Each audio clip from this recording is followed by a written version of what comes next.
Ito yung bubuksan natin mamaya. Yun. Tumating na. Yeah, may pangalan pa oh. Yun. So, buksan na natin.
Wow.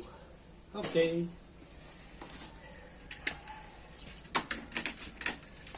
Yan yung mga parts niya, no? Yan yung mga pre niya. Yan. Yung pre siyang ano. Labs ba to? Ano naman na ito?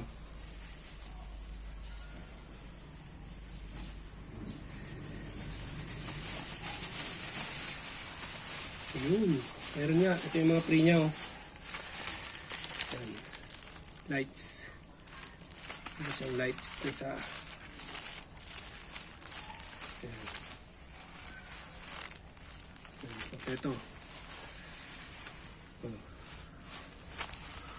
Ito siyang gloves. So dito protection sa kamay, oh.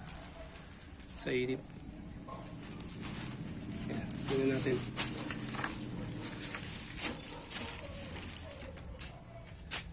So yan po yung kabuuan niya.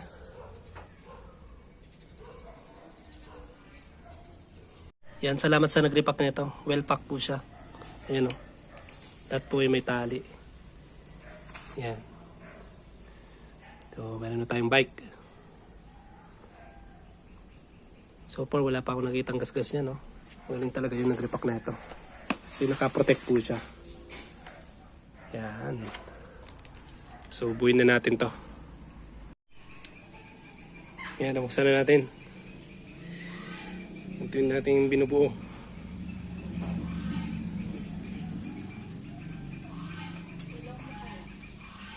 Yan.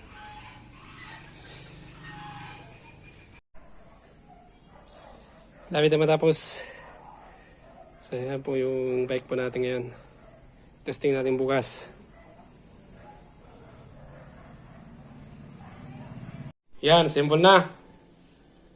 Pwede na biyahe bukas. So, testing natin bukas yan. Yan. Bike ni Kiel.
marami po nagbabike dito.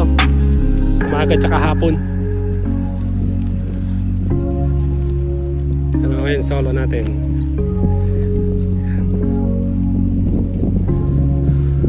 Yan, ito na po yung ano, yung bino natin bisikleta kami. Ang tatak niya ay Gomax. Yan. So, tinesting na natin itong umaga na to. Alright, okay na po siya. Yan, good morning. Welcome po sa ating channel. Ako si Kiel. Kilala po ako sa bike yan, no? Bike channel po natin. So, ito po yung bike po natin ngayon. Ayan.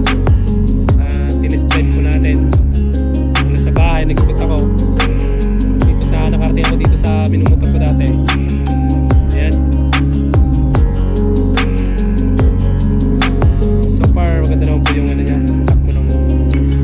Alam niyo po, hindi po itong kauna-unahang bike ko, ano? Nung nag-abroad ako sa Taiwan, meron akong bike doon na, ano, ang tawag ko dun sa bike na doon ay yung bisikleta ng Vietnam kasi yung harap niya may basket. So ito po ay first time ko magkaroon ng sarili kong bike talaga dito sa Pilipinas. Dati kasi pangarap ko lang magkaroon ng bisikleta. Nakapag-abroad na ako, nakauwi na ako ng Pilipinas, ngayon lang magkakaroon ng sarili talaga bisikleta na ganito, yung tatakbo na yan. Affordable po ito, no? Mabilibilis po sa ano, sa online. So, napaganda naman kasi malaki siya. 29 years. So, mataas siya. Sakto lang sa akin kasi matangkad ako. So, ayan. Itong bata kasi, pangarap ko magkaroon ng bisikleta eh. Hindi ako nabilan ng mother ko. Which is, nung nagtrabaho na ako, makapag-ipon na ako, may 10,000 na ako noon. Ibili na sana ako ng bisikleta. Hinulog naman sa motor. Kaya yung bisikleta naging motor. Kaya hanggang ngayon, yan, pangarap ko nagkaroon ng bike. So ngayon, meron na tayong bike na ano, ginagamit. So mas tipid kaysa yung motor natin. So yan. Maraming salamat sa mga subscriber. Yung bago nating channel sa Ako si Kiel. Hanggang sa muli. Bye-bye.